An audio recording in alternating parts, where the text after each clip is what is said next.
गुरु महाराज पातशाह जी ने भाई गुरदास जी के बचन ਹਨ मारिया सिक्का जगत विच नानक निर्मल पंथ चलाया। निर्मल पंथ की आरंभता की।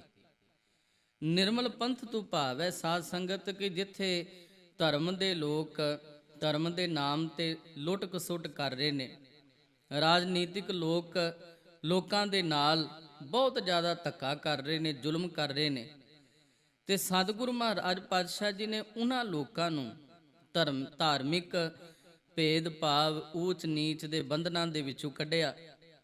गुरु महाराज पातशाह जी ने उन्हां लोकां दी बांह पकड़ी जिन्हां नूं राजनीतिक लोकां दे वल्लों साध संगत बड़ा सताया जा रहा सी, उन्हां लोकां दे उपर जुल्म कीता जा रहा सी, उन्हां दे हक खोए जा रहे सन। ते गुरु नानक महाराज जी ने उन्हां दे बारे ये बोल भी कहे कि लब कुत्ता कूड़ चूड़ा ठग खादा मुरदार काम नेव सद पुछिए बह बह करन विचार अंधी रैयत ज्ञान विहूणी भाह भरे मुरदार। ये हालात सन उस वक्त के समाज के। भाई गुरदास जी फरमाउंदे ने कल आई कुत्ते मूही खाज हुआ मुरदार गुसाई राजे पाप कमाउंदे उल्टी वाड़ खेत को खाई।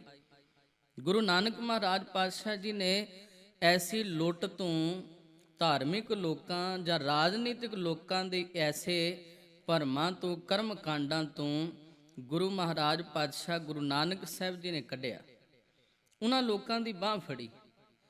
इसे करके साध संगत उस वक्त तो ही सच का जिहड़ा बोल बाला सच का जिहड़ा प्रगटावा गुरु नानक महाराज पातशाह जी ने सच की जिहड़ी पहरेदारी इस संसार दे विच आके कीती ते इस सच नूं दबाउण दीयां कोशिशां शुरू हो गईयां।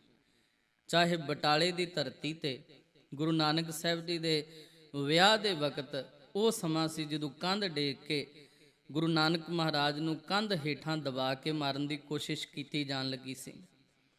चाहे गुरु अमरदास साहब जी दे वक्त उस बाणी के खिलाफ साध संगत शिकायतां कीतियां कि इस बाणी दे विच मुसलमान धर्म की खिलाफत की है। ते अकबर बादशाह ने साध संगत जी उस वक्त गुरु ग्रंथ साहिब महाराज भाव धुर की बाणी श्रवण की ते बाणी दे ये बोल श्रवण किए सन अवल अल्लाह नूर उपाया कुदरत के सब बंदे ते नमस्कारां कीतियां सन दोवें हाथ जोड़ के सिर झुका के। हुण ये सच जिहड़ा सी दुनिया दे विच प्रगट हो रहा सी, ये सच संसार दे विच साध संगत बोलिया जा रहा सी। पर झूठे लोगों नूं जिहड़े रोज़ गुरु सवारिओ झूठ का सहारा लैण वाले ने, जिहड़े हनेरे की ओट लैण वाले ने, उन्हां नूं कदे भी प्रकाश जां चानना चंगा नहीं लगता गुरु सवारिओ। इस करके वो हनेरा ही पैदा करना चाहुंदे ने ते चानना हमेशा वास्ते जां रोशनी जिहड़ी है ना उसनूं हमेशा वास्ते सच नूं हमेशा वास्ते खत्म करना चाहुंदे ने। ते यही कोशिश सी कि गुरु अर्जन देव महाराज पातशाह जी के खिलाफ भी शिकायत हुई कि गुरु पातशाह जी आदि बीड़ का संपादन कर रहे हैं, ये विच मुहम्मद साहब की सिफत लिखनी चाहिए है। गुरु अर्जन देव महाराज पातशाह जी ने इस गल का भी निर्णय किया। साहब जी कहन लगे ये बाणी धुर की है, दुनिया ना सलाहे जो मर वंज सी लोका ना सलाहे जो मर खाक थी वाह मेरे साहिबा वाह गुरमुख सदा सलाहिए सच्चा वे प्रवाह। ये विच तां सच्चे अकाल पुरख वाहिगुरु वे प्रवाह की सिफत की है, जिहड़ा निरभव है जिहड़ा निर्वैर है उस दियां सिफतां कीतियां गईयां हन। ते साहब गुरु अर्जन देव महाराज पातशाह जी जो सच का प्रगटावा दुनिया विच कर रहे हैं, जिहदा सिद्धांत जिहदे साध संगत कुछ दृश्य ये सन लंगर प्रथा जिथे कोई जाति पाति भेदभाव नहीं है, जिथे धर्म के दरवाजे चार रखे श्री हरमंदर साहब दरबार साहब के सारियां नूं सांझी वालता का सुनेहा, जिथे साध संगत गुरु ग्रंथ साहिब महाराज पातशाह विच बाणी शामिल की गई, उन्हां दी भी बाणी जिन्हां नूं कदे मंदिरां विचों धक्के मारे गए सन। हुण वो लोग जिहड़े झूठ का सहारा लैण वाले ऐसे सच नूं साध संगत किवें बर्दाश्त कर सकते सन। सो ये गल तां ਆਮ ਹੈ ਨਾ ਸਾਧ ਸੰਗਤ ਜੀ ਕਿ ਉਹ ਲੋਕ ਫਿਰ ਕੋਸ਼ਿਸ਼ਾਂ ਕਰਨ ਲੱਗ ਪਏ ਸੱਚ ਨੂੰ ਖਤਮ ਕਰਨ ਦੀਆਂ। ਗੁਰੂ ਅਰਜਨ ਦੇਵ ਸਾਹਿਬ ਦੀ ਸ਼ਹੀਦੀ ਹੋਈ, ਮੀਰੀ ਪੀਰੀ ਦੇ ਮਾਲਕ ਗੁਰੂ ਹਰਗੋਬਿੰਦ ਸਾਹਿਬ ਜੀ ਗੁਰਤਾ ਗੱਦੀ ਤੇ ਸੁਭਾਏਮਨ ਹੋਏ। ਸਾਧ ਸੰਗਤ ਸਿਰਫ 11 ਸਾਲ ਦੀ ਆਯੂ ਹੈ ਤੇ ਸਹਿ ਮਹਾਰਾਜ ਪਾਤਸ਼ਾਹ ਜੀ ਨੇ ਗੁਰਤਾ ਗੱਦੀ ਤੇ ਸੁਭਾਏਮਨ ਹੋ ਕੇ ਤੇ ਉਸ ਵਕਤ 2 ਤਲਵਾਰਾਂ ਪਹਿਨੀਆਂ, ਮੀਰੀ ਅਤੇ ਪੀਰੀ ਦੀ ਤਲਵਾਰ ਜਿਸ ਨੂੰ ਆਖਿਆ ਜਾਂਦਾ ਹੈ। ਕਿਉਂਕਿ ਗੁਰੂ ਸਵਾਰਿਓ ਅੱਜ ਆਪਾਂ ਬੰਦੀ ਛੋੜ ਦਿਵਸ ਦੀ ਇਸ ਇਤਿਹਾਸਿਕ ਮਹੱਤਤਾ ਨੂੰ ਜਾਣਨਾ ਹੈ, ਸਮਝਣਾ ਹੈ। ਕਿਉਂ ਸਤਿਗੁਰੂ ਪਾਤਸ਼ਾਹ ਜੀ ਨੂੰ ਬੰਦੀ ਬਣਾਇਆ ਗਿਆ, ਕਿਉਂ ਨਜ਼ਰਬੰਦ ਕੀਤਾ ਗਿਆ, ਕਿਉਂ ਹਕੂਮਤ ਨਹੀਂ ਚਾਹੁੰਦੀ ਕਿ ਗੁਰੂ ਹਰਗੋਬਿੰਦ ਸਾਹਿਬ ਮਹਾਰਾਜ ਪਾਤਸ਼ਾਹ ਜੀ ਵਰਗੇ ਐਸੇ ਮਹਾਨ ਸਤਿਗੁਰੂ ਮਹਾਰਾਜ ਪਾਤਸ਼ਾਹ ਜੀ ਇਸ ਸੰਸਾਰ ਦੇ ਵਿੱਚ ਰਹਿਣ। ਕਿਉਂਕਿ ਗੁਰੂ ਹਰਗੋਬਿੰਦ ਸਾਹਿਬ ਮਹਾਰਾਜ ਪਾਤਸ਼ਾਹ ਜੀ ਨੇ ਜਿੱਥੇ ਪੀਰੀ ਦੀ ਰਾਖੀ ਵਾਸਤੇ, ਭਾਵ ਕਿ ਧਰਮ ਦੀ ਰੱਖਿਆ ਵਾਸਤੇ ਪੀਰੀ ਪਹਿਨੀ, ਉੱਥੇ ਗੁਰੂ ਸਵਾਰਿਓ ਜ਼ਲਮ ਨੂੰ, ਦੁਸ਼ਮਣਾਂ ਨੂੰ, ਵੈਰੀਆਂ ਨੂੰ ਮੁਕਾਉਣ ਵਾਸਤੇ, ਜ਼ਾਲਮਾਂ ਦਾ ਸੰਘਾਰ ਕਰਨ ਵਾਸਤੇ ਮੀਰੀ ਦੀ ਤਲਵਾਰ ਧਾਰਨ ਕੀਤੀ। ਗੁਰੂ ਮਹਾਰਾਜ ਪਾਤਸ਼ਾਹ ਜੀ ਨੇ ਦਿੱਲੀ ਤਖਤ ਦੇ ਬਰਾਬਰ ਸਾਧ ਸੰਗਤ ਸ੍ਰੀ ਅਕਾਲ ਤਖਤ ਸਾਹਿਬ, ਅਕਾਲ ਬੁੰਗਾ ਸਾਹਿਬ ਸਿਰਜਿਆ। ਉਹ ਥੜਾ ਤਿਆਰ ਕੀਤਾ ਜਿੱਥੇ ਸਤਿਗੁਰੂ ਮਹਾਰਾਜ ਜੀ ਵੀਰ ਆਸਣ ਲਾ ਕੇ ਸੁਭਾਏਮਨ ਹੁੰਦੇ ਨੇ। ਸ੍ਰੀ ਦਰਬਾਰ ਸਾਹਿਬ ਚੌਂਕੜਾ ਲਾਉਂਦੇ ਨੇ ਤੇ ਸਾਧ ਸੰਗਤ ਸ੍ਰੀ ਅਕਾਲ ਤਖਤ ਸਾਹਿਬ ਦਰਬਾਰ ਸਾਹਿਬ ਦੀ ਸਮਾਪਤੀ ਤੋਂ ਉਪਰੰਤ ਮੀਰੀ ਪੀਰੀ ਦੇ ਮਾਲਕ 6ਵੇਂ ਪਾਤਸ਼ਾਹ ਗੁਰੂ ਹਰਗੋਬਿੰਦ ਸਾਹਿਬ ਵੀਰ ਆਸਣ ਲਾ ਕੇ ਬੈਠਿਆ ਕਰਦੇ ਨੇ। ਲੋਕਾਂ ਦੀਆਂ ਉਸ ਵਕਤ ਕਿਸੇ ਵੀ ਪ੍ਰਕਾਰ ਦੀਆਂ ਕੋਈ ਝਗੜਾ ਹੈ, ਕਿਸੇ ਪ੍ਰਕਾਰ ਦਾ ਕੋਈ ਵੀ ਫਰਿਆਦ ਲੈ ਕੇ ਆਉਂਦਾ ਤੇ ਉਹਦਾ ਨਿਪਟਾਰਾ, ਫਰਿਆਦਾਂ ਦਾ ਨਿਪਟਾਰਾ ਗੁਰੂ ਮਹਾਰਾਜ ਜੀ ਅਕਾਲ ਤਖਤ ਸਾਹਿਬ ਤੇ ਬਹਿ ਕੇ ਕਰਦੇ ਨੇ। ਅਕਾਲ ਤਖਤ ਸਾਹਿਬ ਦੀ ਸਿਰਜਣਾ ਹੋਈ ਤੇ ਸਾਧ ਸੰਗਤ ਸਹਿ ਮਹਾਰਾਜ ਪਾਤਸ਼ਾਹ ਜੀ ਨੇ ਉੱਥੇ ਖੜ ਕੇ ਫਿਰ ਇੱਕ ਹੋਰ ਮੰਗ ਕੀਤੀ ਹੈ ਪੰਥ ਦੇ ਕੋਲੋਂ। ਉਹ ਮੰਗ ਕੀ ਸੀ ਕਿ ਸਾਧ ਸੰਗਤ ਗੁਰਸਿੱਖੋ ਪਿਆਰਿਓ, ਅੱਜ ਤੋਂ ਬਾਅਦ ਜੇਕਰ ਤੁਸੀਂ ਆਉਣਾ ਗੁਰੂ ਦਰਬਾਰ, ਠੀਕ ਹੈ, ਤੁਸੀਂ ਰਸਦਾਂ ਲਿਆਉਂਦੇ ਹੋ ਲੰਗਰ ਪ੍ਰਸ਼ਾਦੇ ਵਾਸਤੇ, ਤੁਸੀਂ ਧਨ ਦੌਲਤ ਲਿਆਉਂਦੇ ਹੋ ਦਸਵੰਧ ਆਪਣਾ ਭੇਟ ਕਰਨ ਦੇ ਲਈ, ਪਰ ਉੱਥੇ ਅੱਜ ਤੋਂ ਬਾਅਦ ਤੁਸੀਂ ਸੋਹਣੀ ਚੰਗੀ ਨਸਲ ਦੇ ਘੋੜੇ ਲੈ ਕੇ ਆਉਣੇ ਨੇ, ਸ਼ਸਤਰ ਲੈ ਕੇ ਆਉਣੇ ਨੇ, ਜਿਹਦੇ 2 ਜਾਂ 3 ਪੁੱਤ ਨੇ, ਇੱਕ ਪੁੱਤ ਸਾਡੇ ਪਾਸ ਭੇਟਾ ਕਰਕੇ ਜਾਣਾ ਹੈ ਤਾਂ ਜੋ ਫੌਜਾਂ ਤਿਆਰ ਕੀਤੀਆਂ ਜਾਣ, ਜ਼ੁਲਮ ਨੂੰ ਖਤਮ ਕਰਨ ਵਾਸਤੇ ਇੱਕ ਤਾਕਤ ਦੇ ਵਿੱਚ ਵਾਧਾ ਕੀਤਾ ਜਾਏ। ਤੇ ਸਾਧ ਸੰਗਤ ਜਦੋਂ ਇਹ ਐਲਾਨ ਹੋਇਆ, ਢਾਡੀ ਨੱਥਾ ਤੇ ਢਾਡੀ ਅਬਦੁੱਲਾ ਸਤਿਗੁਰੂ ਮਹਾਰਾਜ ਪਾਤਸ਼ਾਹ ਜੀ ਦੀ ਸ਼ੋਭਾ ਦੇ ਵਿੱਚ ਫਿਰ ਗਾਉਂਦੇ ਵੀ ਨੇ। ਕਿਉਂਕਿ ਅੱਜ ਅਕਾਲ ਤਖਤ ਦੀ ਸਿਰਜਣਾ ਹੋਈ ਦਿੱਲੀ ਦੇ ਤਖਤ ਨਾਲ ਉੱਚਾ, ਜਿੱਥੇ ਮੀਰੀ ਪੀਰੀ ਦੇ ਮਾਲਕ ਵਕਤ ਦੇ ਉਸ ਬਾਦਸ਼ਾਹ ਦੇ ਨਾਲੋਂ ਉੱਚਾ ਆਸਣ ਲਾ ਕੇ ਸੁਭਾਏਮਨ ਹੋਏ। ਸਤਿਗੁਰੂ ਜੀ ਦੇ ਸੀਸ ਤੇ ਕਲਗੀ ਸੱਜੀ, ਗੁਰੂ ਮਹਾਰਾਜ ਪਾਤਸ਼ਾਹ ਜੀ ਨੇ 2 ਤਲਵਾਰਾਂ ਪਹਿਨੀਆਂ। ਸਹਿ ਮਹਾਰਾਜ ਪਾਤਸ਼ਾਹ ਜੀ ਅੱਜ ਸ਼ਾਹੀ ਲਿਬਾਸ ਦੇ ਵਿੱਚ ਸਾਧ ਸੰਗਤ ਉਸ ਆਸਣ ਤੇ ਆ ਕੇ ਜਦੋਂ ਸੁਭਾਏਮਨ ਹੁੰਦੇ ਨੇ ਨਾ, ਤੇ ਢਾਡੀ ਨੱਥਾ ਤੇ ਅਬਦੁੱਲਾ ਨੇ ਫਿਰ ਗਾਇਆ, 2 ਤਲਵਾਰਾਂ ਬੱਧੀਆਂ, ਇੱਕ ਮੀਰੀ ਦੀ, ਇੱਕ ਪੀਰ ਦੀ, ਇੱਕ ਅਜ਼ਮਤ ਦੀ, ਇੱਕ ਰਾਜ ਦੀ, ਇੱਕ ਰਾਖੀ ਕਰੇ ਵਜ਼ੀਰ ਦੀ, ਹਿੰਮਤ ਬਾਹਾ ਕੋਟਗੜ, ਦਰਵਾਜ਼ਾ ਬਲਖ ਬਖੀਰ ਦੀ। ਤੇ ਅਖੀਰ ਦੀ ਪੰਕਤੀ ਵਿੱਚ ਆਖਿਆ, ਪੱਗ ਤੇਰੀ ਗੁਰੂ ਹਰਗੋਬਿੰਦ ਸਾਹਿਬ ਮਹਾਰਾਜ, ਸ਼ਾਨੋ ਸ਼ੌਕਤ ਸ਼ੋਭਾ ਵਡਿਆਈ, ਇੱਜ਼ਤ ਮਾਣ ਸਤਕਾਰ ਸਤਿਗੁਰੂ ਜੀ ਤੁਹਾਡਾ ਹੈ ਇਸ ਦੁਨੀਆ ਦੇ ਅੰਦਰ। ਪੱਗ ਤੇਰੀ ਕੀ ਜਹਾਂਗੀਰ ਦੀ, ਤੇ ਜਹਾਂਗੀਰ ਵਰਗਾ ਕੀ ਬਰਾਬਰੀ ਕਰ ਸਕਦਾ ਸਤਿਗੁਰੂ ਮਹਾਰਾਜ ਜੀ ਤੁਹਾਡੀ। ਗੁਰੂ ਹਰਗੋਬਿੰਦ ਸਾਹਿਬ ਮਹਾਰਾਜ ਪਾਤਸ਼ਾਹ ਜੀ ਦੀ ਸਿਫਤ ਗਾਈ, ਭਾਵ ਕਿ ਚੜ੍ਹਦੀ ਕਲਾ ਵੀਰ ਰਸ ਦੀਆਂ ਵਾਰਾਂ ਗਾਈਆਂ, ਸਿੰਘਾਂ ਦੇ ਵਿੱਚ ਜੋਸ਼ ਭਰਿਆ। ਉਹਨਾਂ ਸਿੱਖਾਂ ਅੰਦਰ ਸਹਿ ਮਹਾਰਾਜ ਪਾਤਸ਼ਾਹ ਜੀ ਨੇ ਬਹਾਦਰੀ ਦੇ ਜਜ਼ਬੇ ਪੈਦਾ ਕੀਤੇ। ਦਸਤਾਰਾਂ ਸਜਾਉਣ ਦਾ ਹੁਕਮ ਜਾਰੀ ਹੋਇਆ, ਘੋੜ ਸਵਾਰੀਆਂ ਕਰਨ ਦਾ ਹੁਕਮ ਜਾਰੀ ਹੋਇਆ, ਸ਼ਸਤਰ ਰੱਖਣ ਦਾ ਹੁਕਮ ਜਾਰੀ ਹੋਇਆ। ਸਤਿਗੁਰੂ ਮਹਾਰਾਜ ਪਾਤਸ਼ਾਹ ਜੀ ਨੇ ਐਸੀ ਰਹਿਮਤ ਕੀਤੀ ਹੈ।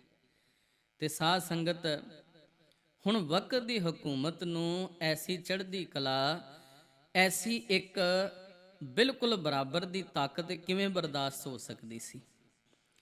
ਇਸ ਕਰਕੇ ਵਕਤ ਦੀ ਹਕੂਮਤ ਨੇ ਇਸ ਤਾਕਤ ਨੂੰ, ਜੋ ਵੱਧ ਰਹੀ ਤਾਕਤ ਹੈ, ਆਉਣ ਵਾਲੇ ਸਮੇਂ ਵਾਸਤੇ ਸਾਧ ਸੰਗਤ ਇਸ ਰਾਜਨੀਤਿਕ ਤੌਰ ਤੇ ਜੋ ਖਤਰਾ ਪੈਦਾ ਹੋ ਸਕਦੀ ਹੈ, ਤੇ ਇਸ ਤਾਕਤ ਨੂੰ ਖਤਮ ਕਰਨ ਵਾਸਤੇ ਜਹਾਂਗੀਰ ਨੇ ਚਾਲ ਚੱਲੀ।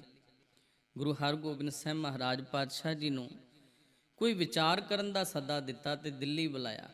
ਸ਼ਾਹੀ ਮਹੱਲਾਂ ਵਿੱਚ ਸਾਹਿਬ ਮਹਾਰਾਜ ਜੀ ਦੀ ਕੁਝ ਦਿਨ ਸੇਵਾ ਕੀਤੀ। ਇੱਥੋਂ ਜਹਾਂਗੀਰ ਨੇ ਕਿਹਾ ਕਿ ਗੁਰੂ ਮਹਾਰਾਜ, ਆਪ ਕੁਝ ਦਿਨ ਗਵਾਲੀਅਰ ਦੇ ਕਿਲੇ ਦੇ ਵਿੱਚ ਰਹੋ, ਅਸੀਂ ਫਿਰ ਤੁਹਾਡੇ ਨਾਲ ਉੱਥੇ ਆ ਕੇ ਮੁਲਾਕਾਤ ਕਰਦੇ ਹਾਂ, ਤੁਹਾਡੇ ਨਾਲ ਕੁਝ ਵਿਚਾਰਾਂ ਕਰਾਂਗੇ। ਗੁਰੂ ਹਰਗੋਬਿੰਦ ਸਾਹਿਬ ਗਵਾਲੀਅਰ ਦੇ ਕਿਲੇ ਦੇ ਵਿੱਚ ਗੁਰਸਵਾਰਿਓ ਚਲੇ ਗਏ। ਹੁਣ ਉੱਥੇ ਕੁਝ ਦਿਨਾਂ ਦਾ ਕਹਿ ਕੇ ਤੇ ਜਹਾਂਗੀਰ ਬਾਦਸ਼ਾਹ ਸਤਿਗੁਰੂ ਮਹਾਰਾਜ ਪਾਤਸ਼ਾਹ ਜੀ ਨੂੰ ਮਿਲਣ ਵਾਸਤੇ ਨਾ ਆਇਆ। ਮਹੀਨੇ ਵੀ ਬਤੀਤ ਹੋ ਗਏ। ਇੱਧਰ ਗੁਰੂ ਮਹਾਰਾਜ ਪਾਤਸ਼ਾਹ ਜੀ, ਜਿਵੇਂ ਜਿਸ ਪਰਉਪਕਾਰੀ ਸੁਭਾਅ ਦੇ ਮਾਲਕ ਮੇਰੇ ਗੁਰੂ ਮਹਾਰਾਜ ਇਸ ਸੰਸਾਰ ਦੇ ਵਿੱਚ ਪ੍ਰਗਟ ਹੋਏ ਨੇ, ਤੇ ਸਾਹਿਬ ਜੀ ਨੇ ਜਦੋਂ ਗਵਾਲੀਅਰ ਦੇ ਕਿਲੇ ਦੇ ਵਿੱਚ ਜਾ ਕੇ ਵੇਖਿਆ ਨਾ, ਇੱਥੇ ਬੰਦ ਉਹਨਾਂ ਰਾਜਸੀ ਕੈਦੀਆਂ ਵੱਲ ਵੇਖਿਆ, ਉਹਨਾਂ ਦੀ ਹਾਲਤ ਵੇਖੀ, ਤੇ ਸਤਿਗੁਰੂ ਮਹਾਰਾਜ ਪਾਤਸ਼ਾਹ ਜੀ ਨੇ ਨਿਰਣਾ ਕੀਤਾ ਵੀ ਕੁਝ ਸਮਾਂ ਇਹਨਾਂ ਦੇ ਭਲੇ ਦੇ ਵਾਸਤੇ ਇੱਥੇ ਹੀ ਗੁਜ਼ਾਰਿਆ ਜਾਵੇ। ਤੇ ਸਾਹਿਬ ਮਹਾਰਾਜ ਪਾਤਸ਼ਾਹ ਜੀ ਨੇ ਉਹਨਾਂ ਰਾਜਸੀ ਕੈਦੀਆਂ ਨੂੰ, ਜਿਹੜੇ ਕਦੀ ਹਕੂਮਤ ਦੇ ਖਿਲਾਫ ਬਗਾਵਤ ਦੀ ਆਵਾਜ਼ ਉਠਾਉਣ ਵਾਲੇ ਸਨ, ਤੇ ਇਸ ਕਿਲੇ ਦੇ ਵਿੱਚ ਉਸ ਵਕਤ ਸਾਧ ਸੰਗਤ ਉਹਨਾਂ ਹੀ ਕੈਦੀਆਂ ਨੂੰ ਸਿਰਫ ਨਜ਼ਰਬੰਦ ਕੀਤਾ ਜਾਂਦਾ ਸੀ, ਬੰਦੀ ਬਣਾ ਕੇ ਰੱਖਿਆ ਜਾਂਦਾ ਸੀ, ਜਿਹੜੇ ਕਿ ਰਾਜਸੀ ਤੌਰ ਤੇ ਕੋਈ ਬਗਾਵਤ ਦੀ ਆਵਾਜ਼ ਉਠਾਉਂਦੇ ਨੇ। ਤੇ ਇੱਥੇ ਇਸ ਕਰਕੇ ਨਜ਼ਰਬੰਦ ਕੀਤਾ ਜਾਂਦਾ ਸੀ ਕਿਉਂਕਿ ਇਹ ਕਿਲਾ ਇਸ ਕਰਕੇ ਵੀ ਦੁਨੀਆ ਦੇ ਵਿੱਚ ਬਦਨਾਮ ਸੀ ਕਿ ਇੱਥੋਂ, ਇਸ ਕਿਲੇ ਦੇ ਵਿੱਚੋਂ ਅੱਜ ਤੱਕ ਕੋਈ ਵੀ ਕੈਦੀ ਜਿਉਂਦਾ ਵਾਪਸ ਬਾਹਰ ਨਹੀਂ ਆਇਆ। ਕਿਉਂਕਿ ਗੁਰੂ ਸਵਾਰਿਓ, ਇੱਥੇ ਜਿਹੜਾ ਭੋਜਨ ਦਿੱਤਾ ਜਾਂਦਾ ਸੀ ਉਹਦੇ ਵਿੱਚ ਵੀ ਮਿੱਠਾ ਜ਼ਹਿਰ ਮਿਲਾਇਆ ਜਾਂਦਾ ਸੀ, ਜਿਸ ਨੂੰ ਆਪਾਂ ਸਲੋ ਪੋਇਜ਼ਨ ਕਹਿ ਸਕਦੇ ਹਾਂ। ਉਹ ਭੋਜਨ ਵਿੱਚ ਮਿਲਾ ਕੇ ਦਿੱਤਾ ਜਾਂਦਾ ਸੀ। ਹੌਲੀ ਹੌਲੀ ਅੰਦਰੋਂ ਅੰਦਰ ਸਰੀਰ ਗਲ ਜਾਂਦਾ ਹੈ, ਖਤਮ ਹੋ ਜਾਂਦਾ ਹੈ, ਅੱਡੀਆਂ ਰਗੜਦਾ ਰਗੜਦਾ ਬੰਦਾ ਆਖਿਰਕਾਰ ਉੱਥੇ ਹੀ ਮਰ ਜਾਂਦਾ ਹੈ। ਹਾਲਤ ਬਹੁਤ ਜ਼ਿਆਦਾ ਬਦਤਰ ਸੀ ਇਹਨਾਂ ਕੈਦੀਆਂ ਦੀ। ਪਰ ਗੁਰੂ ਹਰਗੋਬਿੰਦ ਸਾਹਿਬ ਜੀ ਨੇ ਸਭ ਤੋਂ ਪਹਿਲਾਂ ਇਹਨਾਂ ਵਾਸਤੇ, ਇਹਨਾਂ ਦੇ ਚੰਗੇ ਭੋਜਨ ਵਾਸਤੇ ਗੁਰੂ ਸਵਾਰੇ ਆਪ ਭੋਜਨ ਪ੍ਰਸ਼ਾਦਾ ਛੱਡ ਕੇ ਇੱਕ ਤਰ੍ਹਾਂ ਦੇ ਨਾਲ ਭੁੱਖ ਹੜਤਾਲ ਕੀਤੀ, ਚੰਗੇ ਭੋਜਨ ਦੀ ਮੰਗ ਕੀਤੀ। ਇਹਨਾਂ ਨੂੰ ਆਸ ਵੱਜ ਗਈ ਕਿ ਕੋਈ ਹੈ ਜਿਹੜਾ ਸਾਡੀ ਬਾਂਹ ਫੜਨ ਵਾਲਾ ਆਇਆ ਹੈ। ਜਿਹੜੇ ਇਸ ਗੱਲ ਦੀ ਆਸ ਆਪਣੇ ਮਨੋਂ ਲਾ ਹੀ ਚੁੱਕੇ ਸਨ ਕਿ ਅਸੀਂ ਹੁਣ ਜਿਉਂਦੇ ਬਾਹਰ ਜਾਵਾਂਗੇ। ਹੁਣ ਗੁਰੂ ਹਰਗੋਬਿੰਦ ਸਾਹਿਬ ਮਹਾਰਾਜ ਪਾਤਸ਼ਾਹ ਜੀ ਦੀ ਸ਼ਰਨ ਵਿੱਚ ਆ ਕੇ ਇਹਨਾਂ ਦੇ ਅੰਦਰ ਜਿਉਣ ਦੀਆਂ ਆਸਾਂ ਪੈਦਾ ਹੋ ਗਈਆਂ। ਚੰਗੇ ਭੋਜਨ ਦੀ ਮੰਗ ਕੀਤੀ, ਸਾਹਿਬ ਨੇ ਆਪ ਪ੍ਰਸ਼ਾਦਾ ਛੱਡਿਆ, ਭੁੱਖ ਹੜਤਾਲ ਤੇ ਬੈਠੇ ਉਹਨਾਂ ਕੈਦੀਆਂ ਦੀ ਖਾਤਰ। ਤੇ ਸਾਧ ਸੰਗਤ ਖਿਆਲ ਕਰਨਾ, ਇਸੇ ਕਿਲੇ ਦਾ ਜਿਹੜਾ ਇੱਕ ਦਰੋਗਾ ਸੀ ਹਰਦਾਸ, ਭਾਈ ਹਰਦਾਸ, ਉਹ ਸਤਿਗੁਰੂ ਪਾਤਸ਼ਾਹ ਜੀ ਦੇ ਪ੍ਰੇਮ ਵਿੱਚ ਭਿੱਜ ਗਿਆ। ਬੜੀ ਭਾਵਨਾ ਸ਼ਰਧਾ ਨਾਲ ਗੁਰੂ ਮਹਾਰਾਜ ਜੀ ਦੀ ਉਹ ਸੇਵਾ ਕਰਦਾ ਹੁੰਦਾ ਸੀ, ਰੋਜ਼ ਦਰਸ਼ਨ ਕਰਨ ਲੱਗ ਪਿਆ। ਜਦੋਂ ਵੇਖਿਆ ਸਤਿਗੁਰੂ ਜੀ ਨੇ ਪ੍ਰਸ਼ਾਦਾ ਤਿਆਗਿਆ ਤੇ ਇਹ ਆਪਣੇ ਘਰ ਤੋਂ ਚੰਗਾ ਪ੍ਰਸ਼ਾਦਾ ਬਣਾ ਕੇ ਗੁਰੂ ਮਹਾਰਾਜ ਜੀ ਦੇ ਵਾਸਤੇ ਲੈ ਕੇ ਆਇਆ। ਸਾਹਿਬ ਜੀ ਨੇ ਉਹ ਪ੍ਰਸ਼ਾਦਾ ਛਕਣ ਤੋਂ ਨਾ ਕਰ ਦਿੱਤੀ ਕਿ ਹਰਦਾਸ, ਅਸੀਂ ਉਹਨਾਂ ਕੈਦੀਆਂ ਦੇ ਨਾਲ ਹੀ ਪ੍ਰਸ਼ਾਦਾ ਛਕਾਂਗੇ। ਜਿਹੋ ਜਿਹਾ ਪ੍ਰਸ਼ਾਦਾ ਉਹਨਾਂ ਵਾਸਤੇ ਜਦੋਂ ਤੱਕ ਚੰਗਾ ਨਹੀਂ ਆਉਂਦਾ ਉਦੋਂ ਤੱਕ ਅਸੀਂ ਪ੍ਰਸ਼ਾਦਾ ਨਹੀਂ ਛਕਣਾ। ਆਖਿਰਕਾਰ ਸਾਧ ਸੰਗਤ ਗੁਰੂ ਮਹਾਰਾਜ ਪਾਤਸ਼ਾਹ ਜੀ ਦੀ ਇਹ ਮੰਗ ਸਵੀਕਾਰ ਕੀਤੀ ਗਈ। ਸਾਰੇ ਕੈਦੀ ਖੁਸ਼ ਹੋ ਗਏ, ਚੰਗਾ ਭੋਜਨ ਮਿਲਣ ਲੱਗ ਗਿਆ, ਜਿਉਣ ਦੀਆਂ ਆਸਾਂ ਪੈਦਾ ਹੋ ਗਈਆਂ। ਸਾਹਿਬ ਜੀ ਦੀ ਹਜ਼ੂਰੀ ਵਿੱਚ ਰੋਜ਼ਾਨਾ ਦੀਵਾਨ ਸੱਜਣ ਲੱਗ ਗਏ। ਇੱਕ ਤਰ੍ਹਾਂ ਦੇ ਨਾਲ ਗੁਰੂ ਸਵਾਰਿਓ, ਜਿਵੇਂ ਬਾਣੀ ਦੇ ਬਚਨ ਆਪਾਂ ਪੜ੍ਹਦੇ ਆ ਨਾ, ਤਹ ਬੈਕੁੰਠ ਜਹ ਕੀਰਤਨ ਤੇਰਾ, ਤੂੰ ਆਪੇ ਸ਼ਰਧਾ ਲਾਏ। ਉਹ ਜੇਲ੍ਹ ਵੀ ਜਿਹੜੀ ਸੀ, ਸਤਿਗੁਰੂ ਮਹਾਰਾਜ ਪਾਤਸ਼ਾਹ ਜੀ ਨੇ ਉਸ ਗਵਾਲੀਅਰ ਦੇ ਕਿਲੇ ਨੂੰ ਵੀ, ਜਿੱਥੇ ਸਿਰਫ ਮੌਤ ਹੀ ਮਿਲਦੀ ਸੀ, ਉਹਨੂੰ ਸਵਰਗ ਬਣਾ ਦਿੱਤਾ। ਗੁਰੂ ਹਰਗੋਬਿੰਦ ਸਾਹਿਬ ਨੇ ਐਸੀ ਕਿਰਪਾ ਕਰ ਦਿੱਤੀ। ਜਿਵੇਂ ਸਵਰਗ ਦੇ ਵਿੱਚ ਉਹ ਸਾਰੇ ਇਕੱਤਰਿਤ ਹੋ ਕੇ ਅੱਜ ਬੈਠੇ ਨੇ, ਪਰਮਾਤਮਾ ਅਕਾਲ ਪੁਰਖ ਦੀ ਸਿਫਤ ਸਲਾਹ ਵਿੱਚ ਜੁੜੇ ਹੋਏ ਨੇ। ਇੱਧਰ ਗੁਰੂ ਸਵਾਰਿਓ ਸ੍ਰੀ ਦਰਬਾਰ ਸਾਹਿਬ ਸੰਗਤਾਂ ਆਉਂਦੀਆਂ ਸਤਿਗੁਰੂ ਦੇ ਦਰਸ਼ਨ ਕਰਨ। ਹੁਣ ਉਹਨਾਂ ਸੰਗਤਾਂ ਨੂੰ ਸਤਿਗੁਰੂ ਮਹਾਰਾਜ ਜੀ ਦੇ ਦੀਦਾਰ ਨਹੀਂ ਹੁੰਦੇ, ਉਹਨਾਂ ਸੰਗਤਾਂ ਦੇ ਵਿੱਚ ਵੀ ਤੜਫ ਹੈ, ਸਤਿਗੁਰੂ ਮਹਾਰਾਜ ਜੀ ਦੇ ਦਰਸ਼ਨ ਦੀਦਾਰੇ ਕਰਨ ਦੀ ਤਾਂਘ ਹੈ। ਉਹਨਾਂ ਸੰਗਤਾਂ ਨੇ ਰੋਜ਼ਾਨਾ ਬੇਨਤੀ ਕਰਿਆ ਕਰਨੀ, ਬਾਬਾ ਬੁੱਢਾ ਜੀ ਸਾਹਿਬ ਜੀ ਦੇ ਦਰਸ਼ਨ ਕਦੋਂ ਹੋਣਗੇ, ਕਦੋਂ ਮੀਰੀ ਪੀਰੀ ਦੇ ਮਾਲਕ ਸਤਿਗੁਰੂ ਮਹਾਰਾਜ ਜੀ ਦੇ ਦੀਦਾਰੇ ਹੋਣਗੇ। ਤੇ ਬਾਬਾ ਬੁੱਢਾ ਜੀ ਜਿਨ੍ਹਾਂ ਨੂੰ ਗੁਰੂ ਨਾਨਕ ਮਹਾਰਾਜ ਜੀ ਨੇ ਇਹ ਬਚਨ ਕਹੇ ਸਨ, ਤੈਥੋਂ ਓਲੇ ਕਦੇ ਨਾ ਹੋਸਾਂ। ਤੇ ਬਾਬਾ ਬੁੱਢਾ ਜੀ ਦੇ ਮਨ ਅੰਦਰ ਵੀ ਸਾਧ ਸੰਗਤ ਤੇ ਤੜਫ ਸੀ, ਦਰਸ਼ਨ ਦੇਖ ਜੀਵਾਂ ਗੁਰ ਤੇਰਾ, ਤਨ ਮਨ ਹੋਏ ਨਿਹਾਲ, ਜਾਂ ਗੁਰ ਦੇਖਾਂ ਸਾਹਮਣੇ। ਗੁਰੂ ਮਹਾਰਾਜ ਮੇਰਾ ਤਾਂ ਅੰਦਰ ਤਾਂ ਹੀ ਖਿੜਦਾ ਹੈ ਜਦੋਂ ਸਤਿਗੁਰੂ ਪਾਤਸ਼ਾਹ ਜੀ ਮੈਂ ਇਹਨਾਂ ਨੇਤਰਾਂ, ਇਹਨਾਂ ਅੱਖਾਂ ਦੇ ਨਾਲ ਤੁਹਾਡੇ ਦਰਸ਼ਨ ਕਰਦਾ, ਬਿਲਕੁਲ ਸਾਹਮਣੇ ਬੈਠਿਆਂ ਤੁਹਾਨੂੰ ਤੱਕਦਾ। ਬਾਬਾ ਬੁੱਢਾ ਜੀ ਨੇ ਬੜੀ ਪਿਆਰੀ ਇੱਕ ਵਿਉਂਤ ਬਣਾਈ ਗੁਰੂ ਸਵਾਰਿਓ, ਸੰਗਤਾਂ ਇਕੱਠੀਆਂ ਕੀਤੀਆਂ, ਹੱਥ ਵਿੱਚ ਮਸ਼ਾਲ ਫੜੀ, ਜਿਵੇਂ ਇੱਕ ਚੇਤਨਾ ਮਾਰਚ ਆਰੰਭ ਕੀਤਾ। ਬਾਬਾ ਬੁੱਢਾ ਸਾਹਿਬ ਜੀ ਨੇ ਸੰਗਤਾਂ ਨੂੰ ਇਕੱਠਿਆਂ ਕਰਕੇ ਮਸ਼ਾਲ ਨਿਸ਼ਾਨ ਸਾਹਿਬ ਫੜ ਕੇ ਪਿੰਡ ਪਿੰਡ ਦੇ ਵਿੱਚ ਜਾ ਕੇ ਗੁਰਬਾਣੀ ਕੀਰਤਨ ਕਰਦਿਆਂ, ਗੁਰੂ ਜਸ ਗਾਉਂਦਿਆਂ ਤੇ ਵਹੀਰਾਂ ਘੱਤ ਲਈਆਂ ਅੱਜ ਗਵਾਲੀਅਰ ਦੇ ਕਿਲੇ ਦੇ ਵੱਲ। ਹਜ਼ਾਰਾਂ ਸੰਗਤਾਂ ਦਾ ਇਕੱਠ ਤੇ ਸਾਧ ਸੰਗਤ ਗਵਾਲੀਅਰ ਦੇ ਕਿਲੇ ਤੱਕ ਪਹੁੰਚ ਗਿਆ ਬਾਬਾ ਬੁੱਢਾ ਜੀ ਦੀ ਅਗਵਾਈ ਦੇ ਵਿੱਚ। ਤੇ ਬਾਬਾ ਬੁੱਢਾ ਜੀ ਦਰਸ਼ਨ ਦੀਦਾਰ ਕਰਨਾ ਚਾਹੁੰਦੇ ਨੇ, ਪਰ ਉਸ ਵਕਤ ਜੋ ਰਾਜਸੀ ਹੁਕਮ ਸਨ ਕਿ ਸਤਿਗੁਰੂ ਪਾਤਸ਼ਾਹ ਜੀ ਨਾਲ ਕਿਸੇ ਦਾ ਮੇਲ ਨਹੀਂ ਹੋ ਸਕਦਾ, ਕਿਸੇ ਨੂੰ ਮਿਲ ਨਹੀਂ ਦਿੱਤਾ ਜਾ ਸਕਦਾ।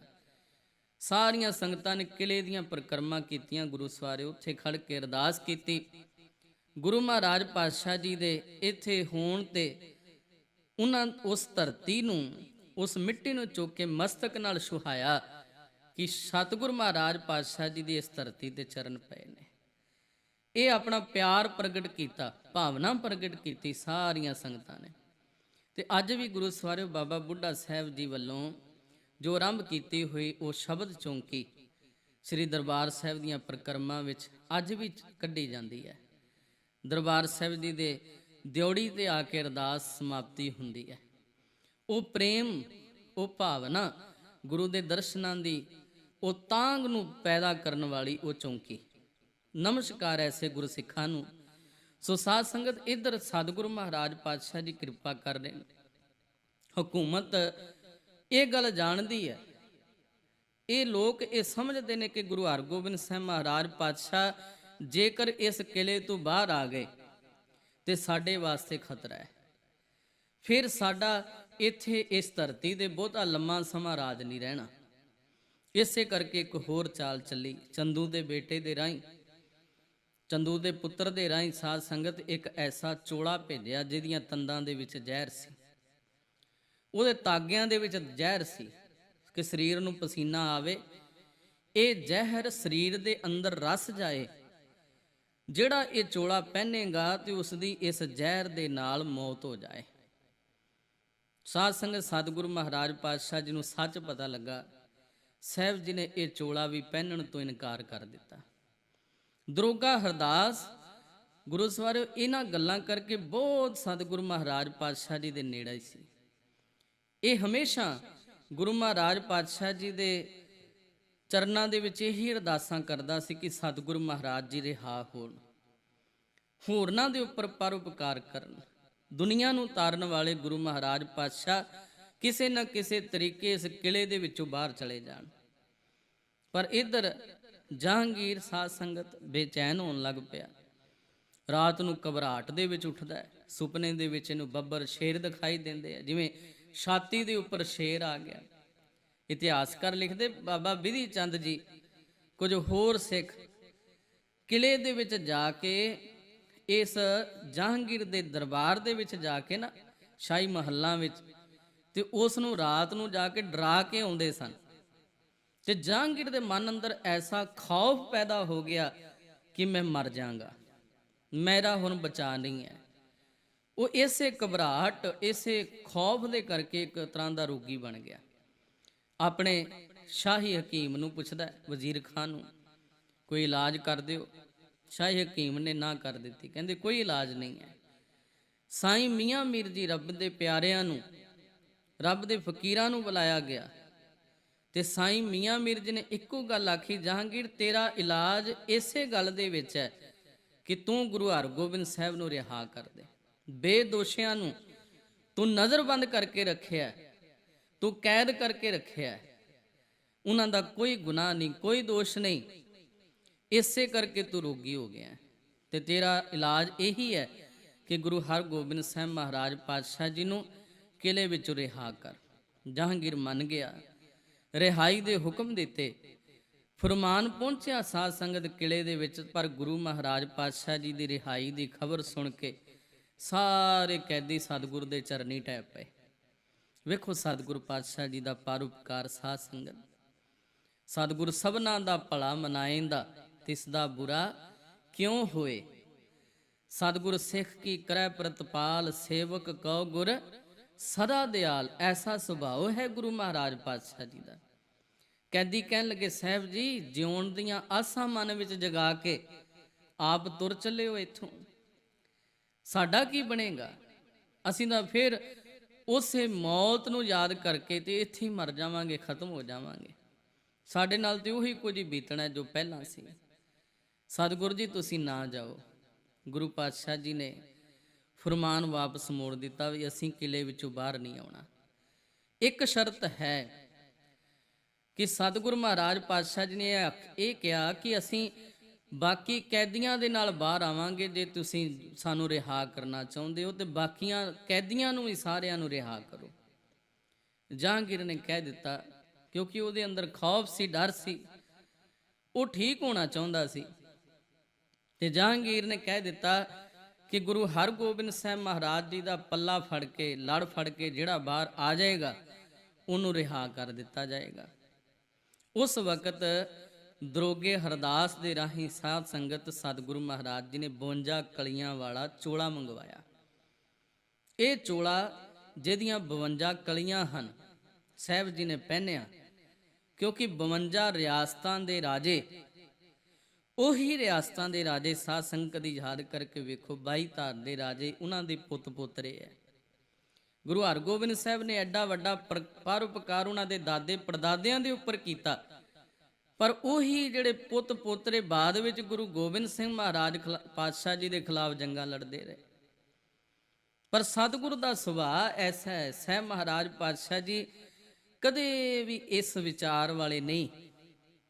ਸਾਹਿਬ ਜੀ ਤਾਂ ਸਦਾ ਪਰਉਪਕਾਰ ਕਰਦੇ ਨੇ, ਚਾਹੇ ਕੋਈ ਵੀ ਉਹਨਾਂ ਦੀ ਸ਼ਰਨ ਵਿੱਚ ਆਵੇ। ਜੋ ਸ਼ਰਨ ਆਵੇ ਤਿਸ ਕੰਠ ਲਾਵੇ, ਇਹ ਬਿਰਧ ਸੁਆਮੀ ਸੰਦਾ। ਸਤਿਗੁਰੂ ਤਾਂ ਪਰਉਪਕਾਰ ਕਰਨ ਵਾਲੇ ਨੇ। ਗੁਰੂ ਮਹਾਰਾਜ ਪਾਤਸ਼ਾਹ ਜੀ ਨੇ 52 ਕਲੀਆਂ ਵਾਲਾ ਗੁਰੂ ਸਵਾਰਿਓ ਚੋਲਾ ਪਹਿਨਿਆ। ਇੱਕ ਇੱਕ ਕਲੀ ਸਾਰੇ ਉਹਨਾਂ ਰਾਜਿਆਂ ਨੇ, ਕੈਦੀਆਂ ਨੇ ਫੜੀ ਤੇ ਗੁਰੂ ਮਹਾਰਾਜ ਪਾਤਸ਼ਾਹ ਜੀ ਬੰਦੀ ਛੋੜ ਦਾਤਾ ਜੀ ਅੱਜ ਇਸ ਕਿਲੇ ਵਿੱਚੋਂ ਰਿਹਾ ਹੋਏ। ਅਨੇਕਾਂ ਨੂੰ ਸਾਹਿਬ ਮਹਾਰਾਜ ਪਾਤਸ਼ਾਹ ਜੀ ਨੇ ਅੱਜ ਮੁਕਤ ਕਰਵਾਇਆ ਆਪਣੇ ਨਾਲ, ਕਿਉਂਕਿ ਸਤਿਗੁਰੂ ਮਹਾਰਾਜ ਪਾਤਸ਼ਾਹ ਜੀ ਐਸੇ ਹਨ, ਆਪ ਮੁਕਤ ਮੁਕਤ ਕਰੈ ਸੰਸਾਰ, ਨਾਨਕ